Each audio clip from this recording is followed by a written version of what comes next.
വത്സൻ തില്ലങ്കേരി കൂടി ഒപ്പം തരുന്നുണ്ട്. ശ്രീ വത്സൻ തില്ലങ്കേരി, ഇതിപ്പോൾ ED കൃത്യസമയത്ത് ഇടപെട്ടു എന്ന് വേണം മനസ്സിലാക്കാൻ. പക്ഷേ ഒളിപ്പിക്കേണ്ടതൊക്കെ നേരത്തെ തന്നെ SIT അന്വേഷണ സംഘത്തിൻ്റെ സമയത്ത് തന്നെ മാറ്റിക്കഴിഞ്ഞു എന്ന ആരോപണം നിലനിൽക്കുന്നുണ്ട്. പക്ഷേ ഇന്ന് രാവിലെ 7 മണിക്ക് ദേവസ്വം ബോർഡ് ആസ്ഥാനത്തേക്ക് ED എത്തുകയാണ്. അവിടെ സുരക്ഷാ ഉദ്യോഗസ്ഥർ മാത്രമാണ് ഉണ്ടായിരുന്നത്. മറ്റുള്ളവർ എത്തുന്നതിന് മുൻപേ എത്തുന്നു. അതായത് ED വരുന്നുണ്ടെന്ന വാർത്ത എങ്ങനെയെങ്കിലും ചോർന്നു കിട്ടിയാൽ ഒഴിവാക്കേണ്ടതൊക്കെയും മാറ്റിവെക്കും എന്ന കരുതലാണ് ED നേരത്തെ എടുത്തത് എന്ന് വേണം മനസ്സിലാക്കാൻ. എത്രമാത്രം നിർണായകമാണ് EDയുടെ വരവ്? ശബരിമല സ്വർണ്ണക്കൊള്ളയുമായി ബന്ധപ്പെട്ട് കുറച്ച് ദിവസങ്ങളായി ബഹുമാനപ്പെട്ട കോടതി മുഖാന്തരം തന്നെ പുറത്തു വരുന്ന വാർത്തകൾ വിശ്വാസികളെ അത്യന്തം വേദനിപ്പിക്കുന്നതും ഞെട്ടിപ്പിക്കുന്നതുമാണ്. ഏതായാലും SITയുടെ അന്വേഷണം ഒരു ഭാഗത്ത് നടക്കുന്നു. നേരത്തെ സൂചിപ്പിച്ചതുപോലെ പലപ്പോഴും രാഷ്ട്രീയമായ ഇടപെടൽ കൊണ്ടാണോ അല്ലെങ്കിൽ അന്വേഷണ സംഘത്തിന്റെ പിടിപ്പുകൾ കൊണ്ടാണോ എന്നറിയില്ല, ഫലപ്രദമായ തക്ക സമയത്തുള്ള ഇടപെടലുകൾ ഇല്ലാത്തതിന്റെ പരിണതഫലമായി കുറെ വീഴ്ചകളും പാളിച്ചകളും അന്വേഷണം സംഭവിച്ചിട്ടുണ്ട് എന്നുള്ളത് വ്യക്തമാണ്. കോടതി തന്നെ അത് പലപ്പോഴും ചോദിക്കുകയുണ്ടായി. കോടതിക്ക് തന്നെ ആവർത്തിച്ച് മുന്നറിയിപ്പ് നൽകേണ്ട സാഹചര്യം ഉണ്ടായിട്ടുണ്ട്. ഇപ്പോ ഹിന്ദു സംഘടനകൾ കുറെ കാലമായി ഉന്നയിച്ചു വരുന്ന കാര്യം, ഈ വിഷയം വന്നതിന് ശേഷം ഉന്നയിച്ചു വരുന്ന കാര്യം, ശക്തമായ ഒരു അന്വേഷണം, കേന്ദ്ര അന്വേഷണം വേണമെന്നുള്ളതാണ്. ഇന്നലെ തിരുവനന്തപുരത്ത് CBI അന്വേഷണം ആവശ്യപ്പെട്ടുകൊണ്ടുള്ള വലിയൊരു ബഹുജന പ്രക്ഷോഭം സെക്രട്ടറി മുമ്പ് നടക്കുകയുണ്ടായി. ഇപ്പൊ ED അതുമായി ബന്ധപ്പെട്ട് കേസെടുത്ത് അന്വേഷണവുമായി മുന്നോട്ട് പോവുകയാണ്.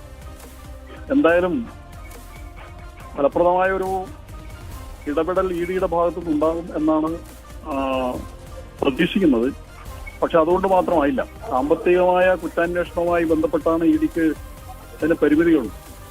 പക്ഷെ ഇത് വളരെ വിപുലമായ ഒരു അന്വേഷണം ഇതിന്റെ കാര്യത്തിൽ നടത്തേണ്ടത് വളരെ അത്യാവശ്യമാണ്. അതായത് കോടതിയുടെ തന്നെ നേരത്തെയുള്ള നിരീക്ഷണ പ്രകാരം കേവലം ഒരു സ്വർണ്ണക്കൊള്ള മാത്രമല്ല, അതിനപ്പുറം ശബരിമല ക്ഷേത്രത്തിലെ പുരാവസ്തു മൂല്യവും അതുപോലെ തന്നെ വിശ്വാസപരമായ മൂല്യവുമെല്ലാം വെച്ച് ശതകോടികളുടെ മൂല്യമുള്ള വസ്തുക്കൾ അവിടെ നിന്ന് കടത്തിയെന്ന് പറയുമ്പോൾ അന്താരാഷ്ട്ര മാർക്കറ്റിൽ വരെ അത് എത്താനുള്ള സാധ്യതയെക്കുറിച്ചാണ് കോടതി തന്നെ സൂചിപ്പിച്ചത്. ഇത്തരം കാര്യങ്ങളെ കുറിച്ച് വിശദമായ അന്വേഷണം ആവശ്യമാണ്. ഏറ്റവും ദൗർഭാഗ്യകരമായ വസ്തുത, ഇതുവരെ അന്വേഷണ സംഘത്തിന് ഇവിടുന്ന് കടത്തിക്കൊണ്ടുപോയ കാര്യങ്ങളൊന്നും പിടിച്ചെടുക്കാൻ കഴിഞ്ഞിട്ടില്ല എന്നുള്ളതാണ്. അപ്പൊ അതുകൊണ്ട് തന്നെ അന്വേഷണം ഇപ്പോഴും ഒരു പാതി വഴിയിൽ നിൽക്കുകയാണ്.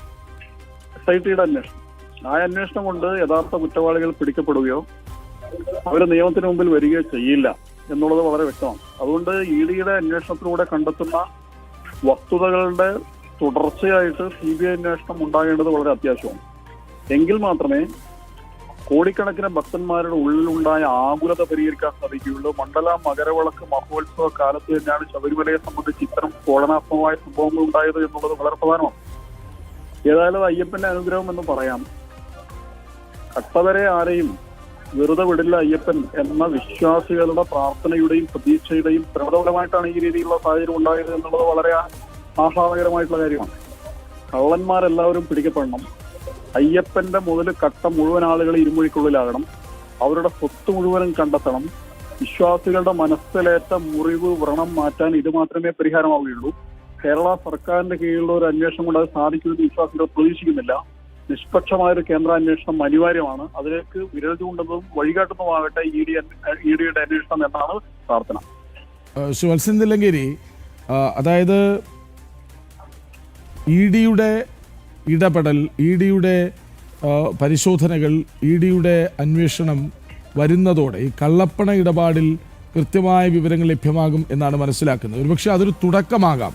കാരണം ഇപ്പോൾ BJPയും ഹൈന്ദവ സംഘടനകളും ഒക്കെ ആഗ്രഹിക്കുന്നത് പോലെ CBI വരുന്നതിൻ്റെ തുടക്കം ഈ കള്ളപ്പണ ഇടപാടുകളെക്കുറിച്ചുള്ള അന്വേഷണത്തിൽ കൂടുതൽ കാര്യങ്ങൾ വെളിവാകുന്നതോടെ അന്വേഷണം മറ്റൊരു തലത്തിലേക്ക് പോകുമെന്ന് പ്രതീക്ഷിക്കണം.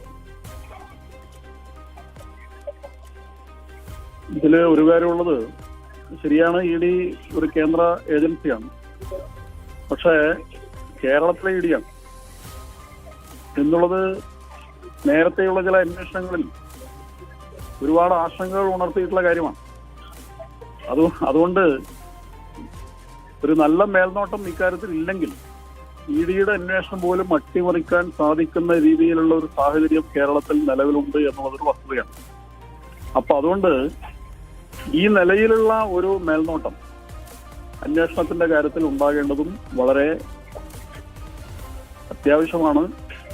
വിശ്വാസികളെ സംബന്ധിച്ചിടത്തോളം ആശങ്കകൾ നിലവിലുണ്ട്. അവയെല്ലാം പരിഹരിച്ചുകൊണ്ടുള്ള പഴുതലത്തിലുള്ള ഒരു അന്വേഷണമാണ് പ്രതീക്ഷിക്കുന്നത്. അത് ഉണ്ടാകുമെന്നാണ് വിശ്വാസികൾ എല്ലാവരുടെയും പ്രതീക്ഷ.